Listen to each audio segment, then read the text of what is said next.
BPL এর মতো tournament থেকে আমরা এবার অবিশ্বাস্য রকম মানে সাকসেসফুলি টিকিট সেল করেছি।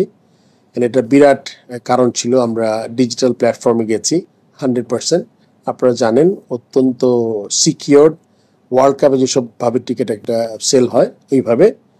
অ্যান্ড আমরা যদিও পুরোপুরি অনলাইন যেতে পারিনি, জাস্ট নতুন একটা সিস্টেম দেখার জন্য। প্রথম রাউন্ডে 35%, টোটাল টিকিটের পরের রাউন্ডে 40% গিয়েছিলাম আমরা অনলাইনে। সেই পুরো বিপিএলে আমরা অ্যাপ্রক্সিমেটলি 12,25,00,000 টাকার টিকিট বিক্রি করেছি। ছোট্ট একটা কম্পারিজন যদি আপনাদের আমরা দেই, এই পর্যন্ত বাংলাদেশ ক্রিকেট বোর্ড গত 10 এডিশনে যেই টিকিট বিক্রি করেছে আপনার 15 কোটি টাকার মতো, সেটা বিবেচনা করলে আমরা 1 বছরই এটা কাছাকাছি চলে গেছি। এবং আপনারা এটা জেনে খুশি হবেন, আমরা টিকিট সত্য বিক্রি বাবদও আমরা 3 বছরের কন্ট্রাক্ট করেছি 1 কোটি টাকা করে। তার মানে যদি আমরা টিকিট সেলের সাথে আর 1 কোটি টাকা যোগ করি বছর, তাহলে প্রায় 13.5 কোটি টাকার মতো হবে। সেটা একটা বিরাট মাইল ফলক। অ্যান্ড এটা উত্তর আমরা আরও হয়তো বা এই ব্যাপারে এগিয়ে যাব। আমি বলেছিলাম যে ফ্র্যাঞ্চাইজিদের বিরাট দাবি ছিল রেভিনিউ শেয়ারিং। আমি তখন তাদের বলেছিলাম যে আমি আসলে রেভিনিউটা কত কি হয় এটি আমি জানি না, সো আমার পক্ষে সম্ভব ছিল না। বাট সব ফ্র্যাঞ্চাইজির জন্য সুখবর, আমরা কিছুটা, যদিও রেভিনিউ শেয়ারিং বলতে সব ক্ষেত্রেই বোঝায়, অন্যগুলো এখন আমরা ওরকম করে করতে পারি না। তবে শিওরলি আমরা আমাদের এই টিকিট বিক্রির যেই আর্নিংস হয়েছে এখান থেকে আমরা একটা ভালো পোর্শন 7 ফ্র্যাঞ্চাইজিকে দেওয়ার চেষ্টা করব।